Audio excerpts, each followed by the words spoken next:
आ गई हीरोइन। पता नहीं कहाँ से आती है और कहाँ जाती है।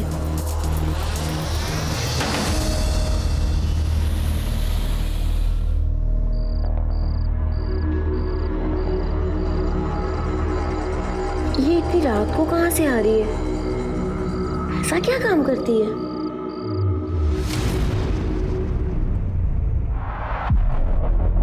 अरे आजकल दिखाई नहीं देती हो, कहाँ रहती हो? वो काम से थोड़ा बाहर गए थे।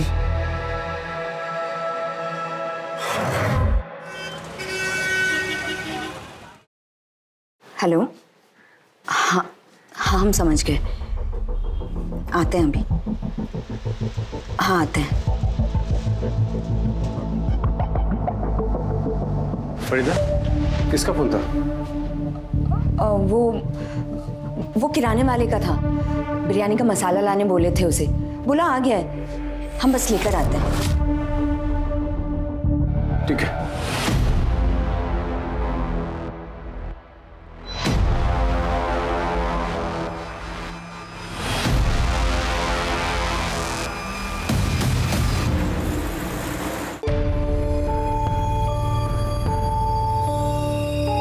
अरे बाहर जा रही हो क्या काम से? फिर सुनना, ये वही आदमी है ना जो उसको लेने और छोड़ने आता है? नवरा है क्या तिचा? अरे पति होता तो साथ में नहीं रहता क्या? पता नहीं क्या है, शहर से बाहर जाना तो एक बहाना है। करती होगी।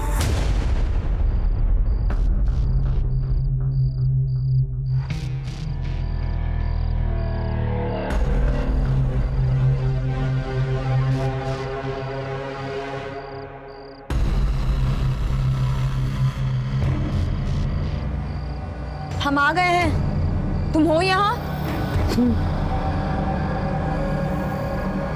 ये लो, अपना ख्याल रखना।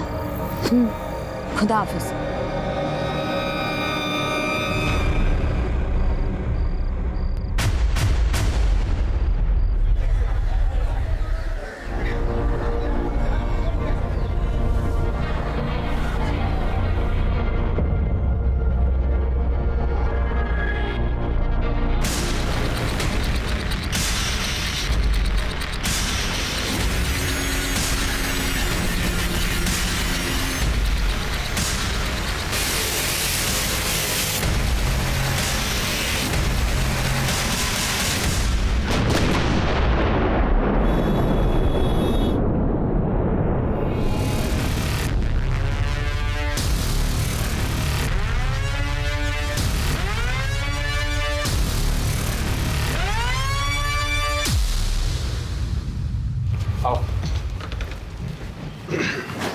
आमना, रियाज, ये देखो अम्मी तुम्हारे लिए क्या लाई है। मिठाई। तुम्हें पसंद है ना? हमें भी लड्डू खिलाइए।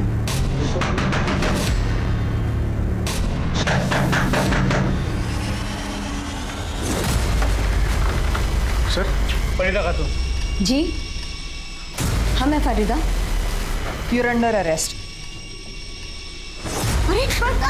सर क्या किया इन्होंने? सर आपको कोई गलतफहमी हुई है सर? सर किस जुर्म में आप गिरफ्तार कर रहे हैं सर? कल जो बॉम्ब ब्लास्ट हुए हैं उसमें ये प्राइम सस्पेक्ट है। हमारे पास पक्की खबर है कि फरीदा खातून एक्टिविटीज में इन्वॉल्व है। चाहिए बिल्कुल गलत है। ऐसा मत रुकिए सर, देखिए हमारी बात सुनिए, ऐसा मत कीजिए सर। सुनना है कोर्ट में सुनेंगे। चलो आप ऐसा नहीं कर सकते सर, ऐसा नहीं कर सकता।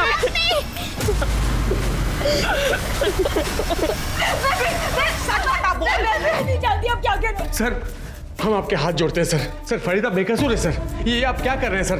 सर उसने कुछ नहीं किया है सर। सर हम यही के हैं सर, कहीं बाहर से नहीं आए हैं। 15 साल पहले हमारा निकाह हुआ था फरीदा से। देखिए सर, ये हमारे पास पेपर्स भी हैं, मैरिज सर्टिफिकेट, वोटर्स कार्ड, आधार कार्ड और ये पैन कार्ड सब है हमारे पास। आपको कोई गलतफहमी हुई है सर? हमें कोई गलतफहमी नहीं हुई है। इंटेलिजेंस गलत नहीं हो सकती। पर ये क्या आईकार्ड और पेपर्स दिखा रहे हो जो फरीदा ने फेक बनवाए? अगर तुम उसके पति हो भी ना तो इतना समझ लो, फरीदा बॉम्ब ब्लास्ट में इन्वॉल्व है। सर वो बेचारी तो झारखंड से बाहर किसी को जानती तक नहीं है। मंसूर, तुम्हारी जानकारी के लिए बता दूं कि फरीदा का फ्लैट है जिसकी तलाशी लेने पर पता चला कि पूरा वेस्ट मटेरियल से भरा पड़ा है। उसके पास इतना अकल का ये सब कुछ करे सर। आप हमारी बात का यकीन कीजिए, एक बार आप कागजात तो देखिए सर। देखिए कागजात देखिए, आपको यकीन हो जाएगा कि हम सच बोल रहे हैं सर। देखिए ठीक है, इसकी जांच करेंगे, अगर असली निकले तो सोचा जाएगा। जब तक आप कागजात जांच करेंगे तब तक रिहा कर दीजिए फरीदा को। उसके बाद हम आपको। तुम्हें समझ में आ रहा है हम क्या कह रहे हैं? किस केस में इन्वॉल्व है वो? देखिए हमारी बात का यकीन मानिए, हमको एक बार बड़े साहब से बात करने दीजिए, वो हमारी बात समझेगा। बड़े साहब यहाँ नहीं है, बाहर गए हुए हैं ट्रेनिंग पर, जल्दी वापस नहीं आएंगे। अब यहाँ से जाइए, हमें हमारा काम करने दीजिए। हाँ सर, मंसूर भाई और फरीदा भाभी तो दोनों अच्छे लोग हैं।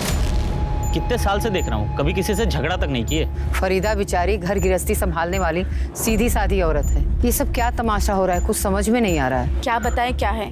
एक रात तो हम खुद उसको चुपके से दबे पांव बाहर जाते हुए देखे थे। कहाँ गई थी कुछ पता है? उस शहर के बाहर गोल मैदान है ना, उस रात को फरीदा को हमारे पति ने मैदान के पीछे जाते हुए देखा था। गोल मैदान क्यों गई थी बता, बोल। ये लो। मतलब तू गई, अभी मुझे जवाब देने के बजाय मुझसे सवाल पूछ रही। क्यों? बता देंगे तो उसको बॉम्ब से उड़ा देगी तू? हाँ? इस फरीदा खातून की पूरी details, call records, mobile locations सब निकालो। सब। फरीदा खातून की उसी ओरिजिनल आधार कार्ड की कॉपी जो सिर्फ फरीदा खातून के पास हो सकती है, मीरा रोड के उस घर में मिली, जिसके बिना पे उसे बॉम्ब ब्लास्ट केस में आरोपी बनाया गया है, टेररिस्ट एक्टिविटी में इन्वॉल्व पाया गया है। आधार कार्ड की फोटोकॉपी मिलना कोई बड़ी बात नहीं है इंस्पेक्टर, और आप ये भी अच्छी तरह से जानते हैं कि इंटरनेट का कितना मिसयूज हो रहा है आजकल। ये ज़रूर हो सकता है कि किसी ने फरीदा का आधार कार्ड चुराया हो। आपके पास ऐसा कोई ठोस सबूत नहीं है जिससे आप ये साबित कर सकें कि फरीदा कैसे और कब गई। क्या किसी ने उसको देखा वहाँ पर? बट मेरे क्लाइंट के पास मजबूत सबूत है जिससे साबित हो जाएगी कि वो बेगुनाह है। आज शाम तक आपको बेल के पेपर्स मिल जाएंगे। सर, फरीदा के कॉल रिकॉर्ड्स में उसके पति मंसूर और बेटे रियाज के अलावा और कुछ नंबर मिले हैं जिन पे अक्सर बात होती है। सर, और एक नंबर मिला है जिन पे 15 दिन में एक आध बार बात होती है, और वो भी मंसूर के नाम पर है। मंसूर का दूसरा नंबर? शायद सर। फरीदा की बेटी आमना के पास कोई मोबाइल फोन नहीं है ना?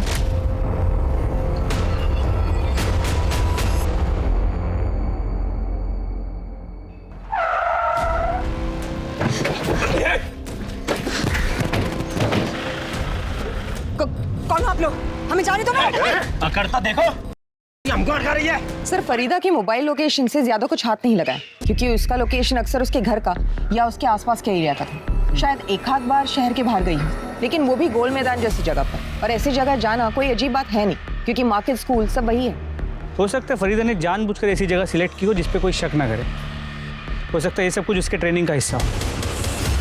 बाहर निकालो, चलो। फरीदा, दरवाजा खोलो फरीदा, दरवाजा खोलो फरीदा। क्या कर रही हो फरीदा? दरवाजा खोलो।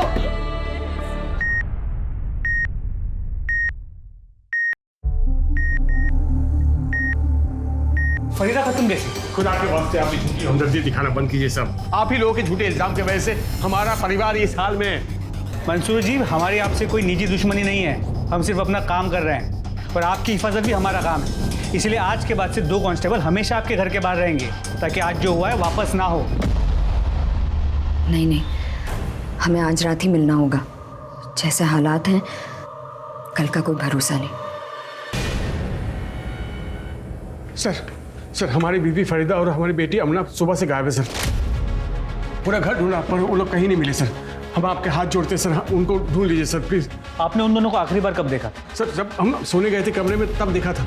जब सुबह आँख खुली तो फरीदा रूम में नहीं थी सर, और हमको लगा कि घर के कामकाज में लगी होगी।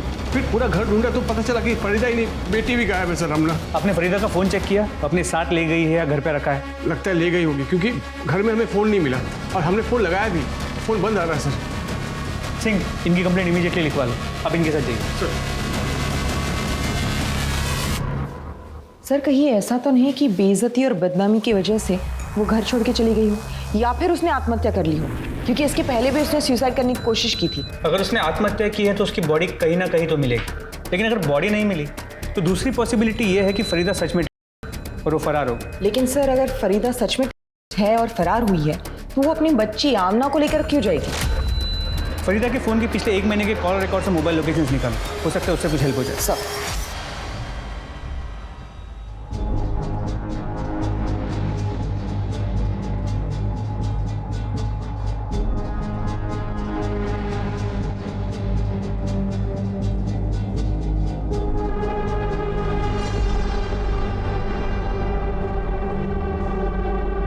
सर ना तो फरीदा और आमना को किसी ने देखा है और ना ही दोनों के डिस्क्रिप्शन जैसे डेड बॉडी किसी को मिली है। तो फरीदा रातों रात गायब कहाँ हो सकती है? कहीं फरीदा ने बॉर्डर तो पार नहीं कर लिया?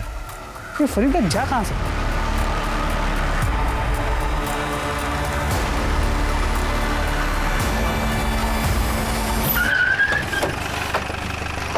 Welcome back sir.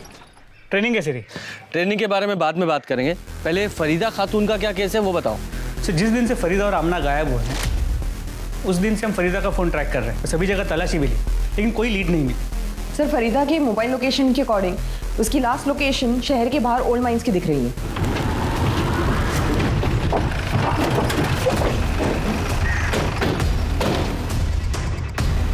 यहाँ से क्या लीड मिलेगी? कैसे? हेलो, कहाँ पर? ठीक है हम आते हैं। सर यहाँ से कुछ ही दूरी पे एक बच्ची की डेड बॉडी मिली है। आमना? सर ये तो आमना है।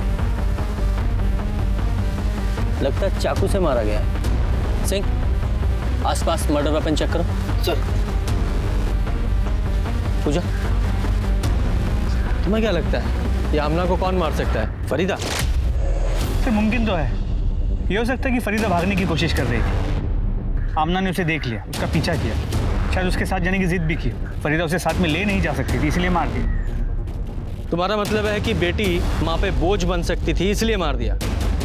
और मान लो फरीदा ने नहीं मारा तो फिर ऐसा कौन है जिसने इसे मारा हो और क्यों? सर आसपास का पूरा एरिया चेक किया पर मर्डर वेपन नहीं मिला। सर देखने में तो जैसे कुछ लग नहीं रहा है, लेकिन पेट में चाकू से कई वार किए गए, शायद उसकी वजह से उसकी मौत हुई। बाकी पूरी बॉडी पर कोई निशान नहीं है। सर आमना के हाथों के नाखून में स्किन जमा हुआ। इसका मतलब आमना ने खुद को बचाने के लिए कातिल पे अटैक किया होगा और उसी कोशिश में उसके हाथ के नाखूनों में उसकी स्किन फंस गई। काम करो, ये जो आमना के नाखूनों में स्किन है इसे डीएनए टेस्ट के लिए भेजो और इसकी फैमिली को बुलाओ, आइडेंटिफाई कराओ और पोस्टमार्टम के लिए भेजो। सब फरीदा को बीमार दिए होंगे ये लोग, नकली देशभक्त बने फिरते हैं, दूसरों की बहन बेटी की इज्जत उछालना, को जान से मार देना अपना हक मानते हैं। झूठी देशभक्ति के नाम पर मासूम लोग पर जुल्म करते, मार दिए बच्ची को। साहब ये सूर्य कुमार उसका आदमी लोग सब हमारी बच्चियां। ये जो कुछ भी बोल रहा है सच बोल रहा है? ये सब कुछ हुआ है इसकी फैमिली के साथ, वो भी देशभक्ति के नाम पर? जी सर, एक्चुअली सूर्य कुमार नाम के एक लोकल आदमी और उसके लोगों ने इसकी पूरी फैमिली को बहुत तकलीफ दी है। अरे कौन है ये सूर्य कुमार और तुमने उसके अगेंस्ट कोई एक्शन क्यों नहीं लिया? इस सूर्य कुमार को उठाओ, आज ही इसका सूर्यास्त करते हैं। देखिए हम अपना पर्सनल स्वार्थ के लिए कुछ नहीं किए, हम जो भी किए देश के लिए किए। अपनी गिरी हुई हरकतों और सड़ी हुई सोच को देशभक्ति के नाम पे मत छुपा। कानून हाथ में लेता है अपने। है कौन तू? कौन है? हे दरोगा, देखो हम बोल दे रहे हैं, हम पर हाथ मत उठाना वरना। उठाया हाथ, अभी लात भी चलेंगी और डंडे भी। क्या करेगा तू? क्या करेगा? क्यों मुंह काला करेगा उस बच्ची की तरह? रियाज की तरह सर फोड़ेगा? फरीदा की तरह बेइज्जत करेगा? क्या करेगा? बोल, आमना को क्यों मारा था? देखिए विश्वास कीजिए हमारा, हम बाकी सब जो बोले माने वो सब सही है, लेकिन हम किसी का मर्डर नहीं किए हैं। नहीं मारा तुमने। शर्मा, इसकी सारी डिटेल्स मुझे चाहिए। इसके कॉल रिकॉर्ड्स, इसकी मोबाइल लोकेशंस, छोटी से छोटी हर चीज।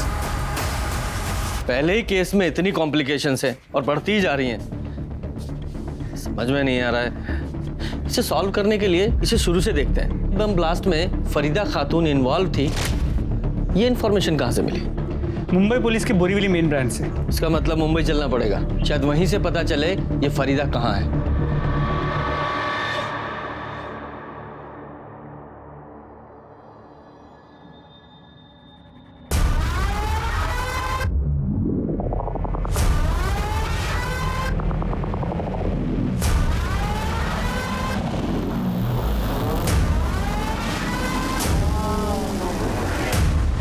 बॉम्ब ब्लास्ट 10 तारीख को शाम को 4 बजे हुआ।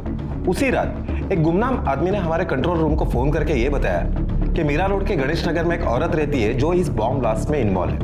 हम फौरन वहां पहुंचे, देखा तो दरवाजा बंद था। दरवाजा तोड़कर जब हम अंदर पहुंचे तो देखा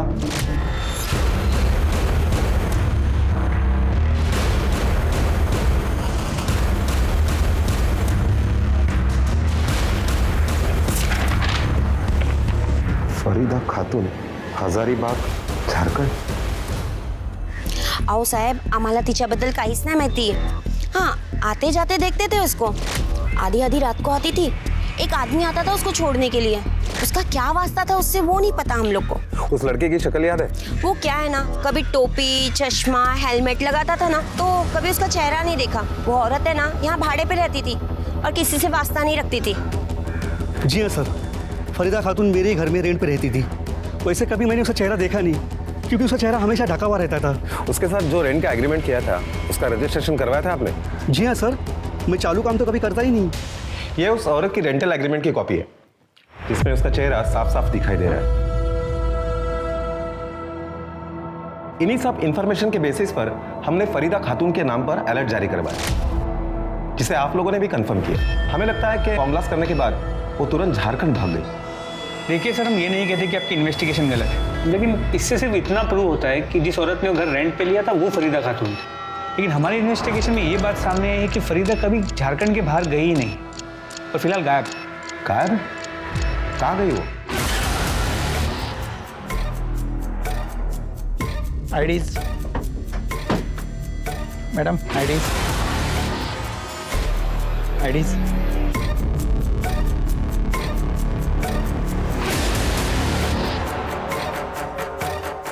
मैडम, आईडीज, आपकी आईडीज दिखाइए।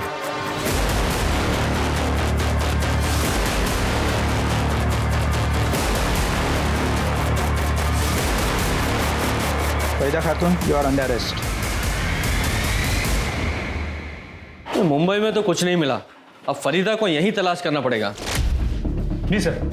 और सर, आमना की पोस्टमार्टम रिपोर्ट से ये पता चला है आमना की मौत 14 अक्टूबर की रात 12:30 से 3 बजे के बीच एक्सेसिव ब्लीडिंग की वजह से हुई। सर, ब्लीडिंग की वजह वो मल्टीपल स्टैबिंग के वुंड्स ही है। जिस रात फरीदा और आमना गायब हुई उसी रात आमना का मर्डर हो गया। ये आमना के नाखूनों में फंसी जो स्किन थी उसकी डीएनए रिपोर्ट आई? सर, अब तक नहीं, लेकिन जल्दी आ जाएगी। ये आमना की तो डेड बॉडी मिल गई, लेकिन फरीदा कहाँ है ये नहीं मिल रही है। सर, फरीदा पकड़ी गई है, टीवी पे लाइव दिखा रहे हैं।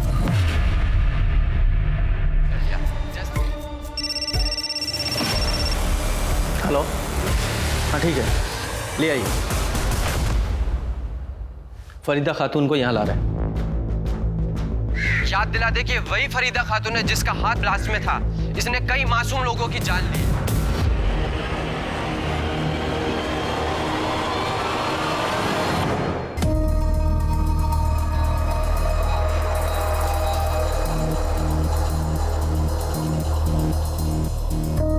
तुम कौन हो? तुम तो फरीदा खातून नहीं हो।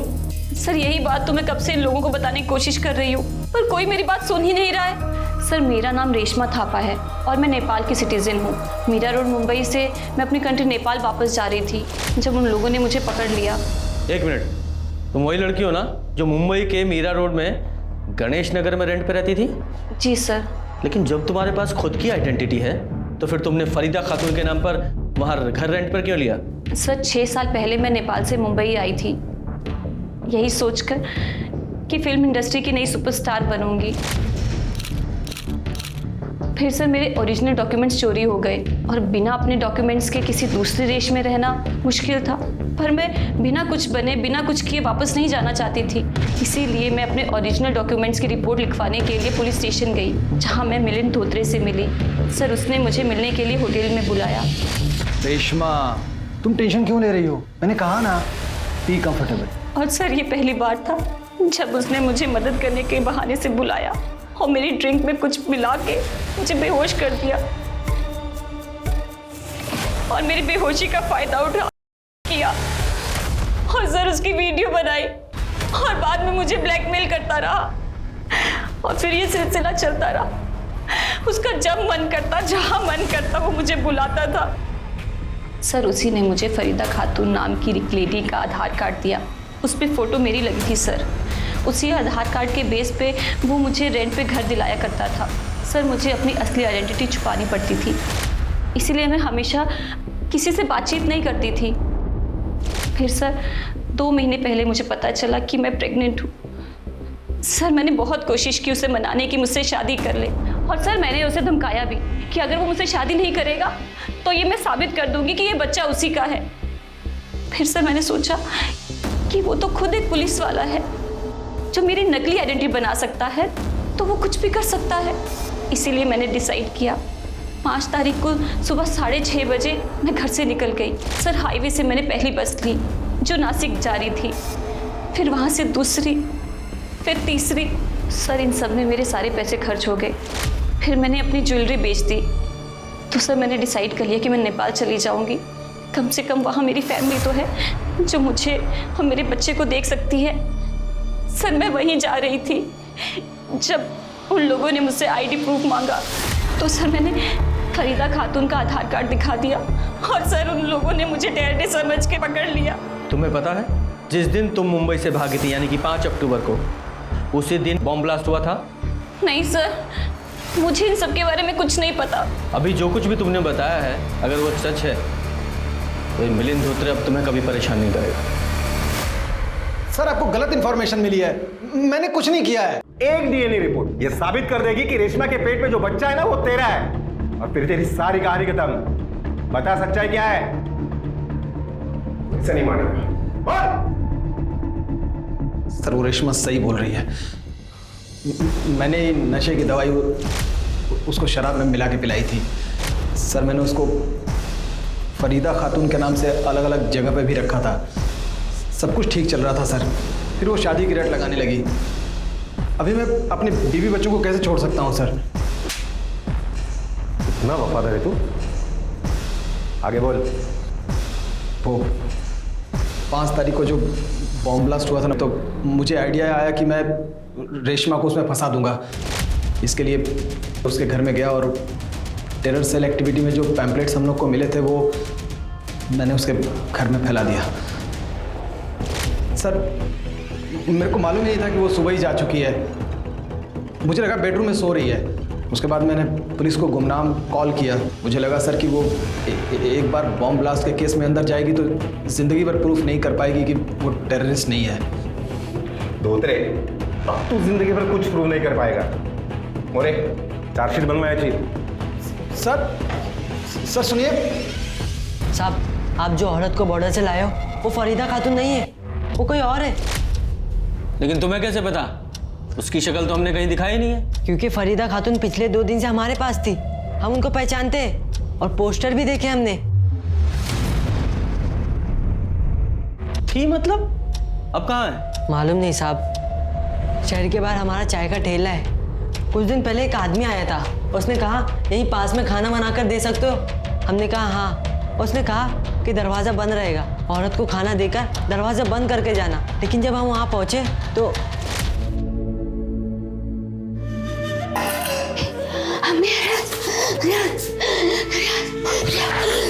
खाना रखा है, खा लेना।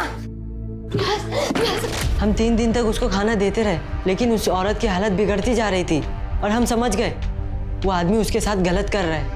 और हमको रियाज बोलती थी और एक बात बड़बड़ाती रहती थी कि हमने को मार दिया, हमने को मार दिया। उसकी हालत हमसे देखी नहीं जा रही थी, इसलिए हम 2 दिन पहले उस औरत के पास गए और ये लो 100 रुपया, इतना ही है मेरे पास, इसे ले लो और यहाँ से भाग जाओ, नहीं तो एक दिन ऐसे ही मर जाओगी। चलो चलो यहाँ से चलो। तू अम्मी का बेटा है ना? हाँ हम तू हमसे मिलना आएगा? हाँ चलो अब तुम आजाद हो। चलो जाओ यहाँ से, नहीं तो जल्लाद आ जाएगा। जाओ। नहीं हम नहीं, हमारे साथ चलो, चलो हमारे साथ। हम आएंगे, तुम जाओ, हम आएंगे। तो मेरा बेटा अम्मी से मिलने आएगा? हाँ हम आएंगे, तुम जाओ यहाँ से, जाओ। सब साथ रहेंगे, सब खुश रहेंगे। तुम्हें पता है वो कहाँ गई है? नहीं मालूम साहब। उसके बाद हम अपने काम पे लग गए, ऊपर से वो जल्लाद का डर। कौन जल्लाद? कौन था वो आदमी? मालूम नहीं साहब, लेकिन हमारे चाय के ठेले पे आता था। फरीदा को भगाने के बाद हमें हड़काने आया था। हमने कह दिया शायद गलती से हमसे दरवाजा खुला छूट गया। उस आदमी का हुलिया बता सकते हो, कैसा दिखता था? हाँ साहब। स्केच आर्टिस्ट बुलवाओ। जी सर।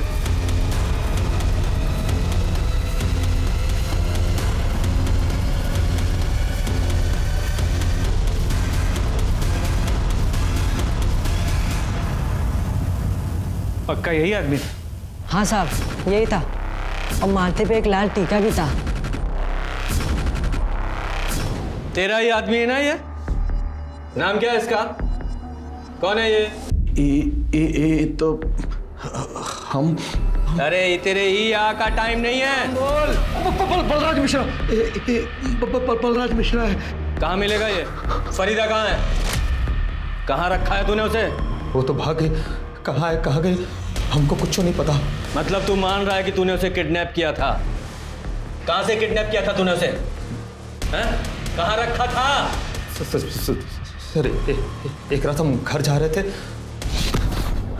सच के साथ झूठ मिला के बोल रहा है तू? आमना को क्यों मारा? क्यों मारा उसे? सर हम कसम खा कर है कि हमने कुछ नहीं किया। वो तो हमारे पहुंचने से पहले ही मर चुकी थी।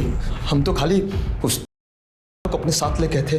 उससे बम ब्लास्ट और देश के साथ की थी, तो हम उसको सबक सिखाना चाह रहे थे। बस हम 10 दिन उसके साथ यही करते रहे। उसके बाद एक दिन भाग गई। शर्मा, इस पर फरीदा की किडनैपिंग और केस बनाओ और सूर्य कुमार को रिलीज कर दो।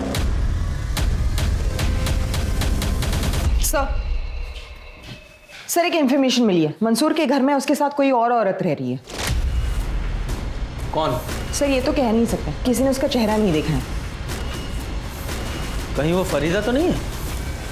आप कैसी बात कर रहे हैं सर? फरीदा यहाँ वापस आती तो हम आपको इन्फॉर्म नहीं करते क्या? तो फिर ये मोहतरमा कौन है?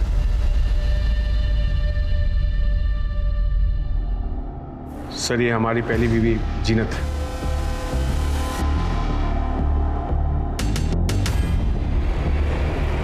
जीनत।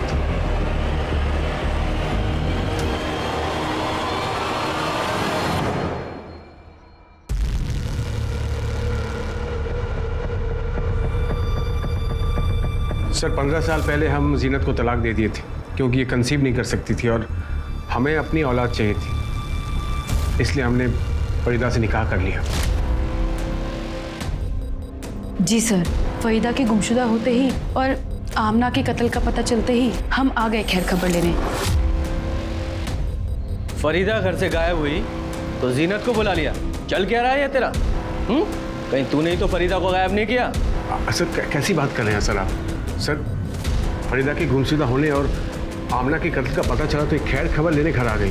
घर का छोटा मोटा काम कर देती है, खाना बना देती है और बच्चों का ख्याल रखती है। बस पूजा, जीनत की डिटेल ले लो। सर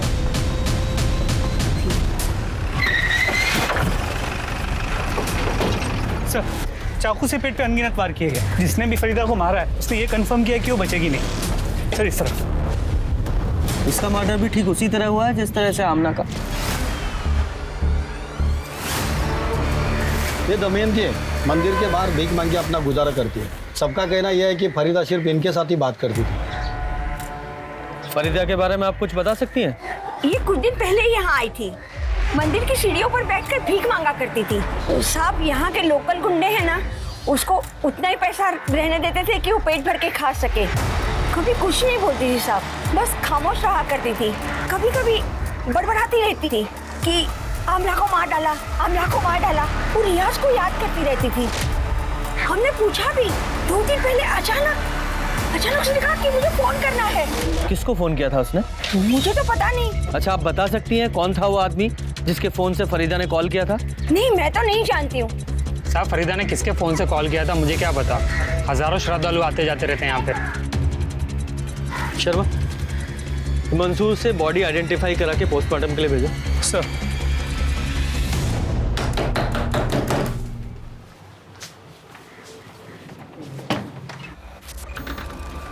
सर आप फरीदा के कातिल का कुछ पता चला सर? उसी सिलसिले में यहाँ आए हैं, तुमसे ही बात करनी है। 22 तारीख की रात 12:30 बजे तुम्हारे फोन की लोकेशन वही थी, राम मंदिर के पास। जहां फरीदा का मर्डर हुआ। फरीदा जिस दिन घर छोड़कर निकली थी उसने आखिरी कॉल तुम्हें किया था। और सबूत नंबर 3, ये डीएनए रिपोर्ट, उसमें आमना के नाखूनों में फंसी हुई स्किन और फरीदा के हाथों में जो बाल थे वो एक ही औरत के थे, तुम्हारे। बोलो, बताओ पूरी कहानी। फरीदा बहुत अच्छी इंसान थी। मंसूर के छोड़ने के बाद हमारा साथ दिया करती थी। ये लो, पैसे से हमारी मदद किया करती थी। हमारे पास कमाने का तो कोई रास्ता था ही नहीं। फिर जब वो बताई गई तो जेल गई। हम तो सपने सजाने लगे थे कि फरीदा अगर मंसूर की ज़िंदगी से निकल जाएगी तो वो हमें अपनी ज़िंदगी में वापस बुला लेंगे।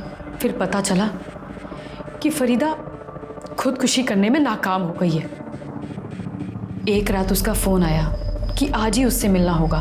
आखिरी बार वो पैसों से हमारी मदद करेगी, क्योंकि घर वालों की बेहतरी के लिए वो हमेशा के लिए शहर छोड़ के जा रही है। शहर के बाहर हम रात को जिस जगह मिलने वाले थे, फरीदा के साथ आमना भी आ गई। तो हमें लगा उसने फरीदा को घर से निकलते देख लिया होगा, तो जिद करने लगी होगी, इसलिए वो उसे अपने साथ लेकर आ गई। तभी हमने फैसला किया कि हम इन दोनों को ही मार देंगे। हम घर जाकर मंसूर के पास जाने की तैयारियां करने लगे। हमें लगा कि फरीदा तो अब तक मर चुकी होगी। फिर एक दिन उसका राम मंदिर से मंसूर के फ़ोन पे फ़ोन आया। मंसूर उस वक्त बाथरूम में थे। फ़ोन हमने उठाया। बिना सोचे समझे बोले जा रही थी कि जीनत ने आमना को जान से मार दिया है और अब वो हमें भी मारना चाहती है। हम यहाँ राम मंदिर पे हैं, आके हमें ले जाओ। हमने बिना कुछ बोले फ़ोन काट दिया और रात को राम मंदिर चले गए। अल्लाह और कानून दोनों तुम्हें सजा देंगे।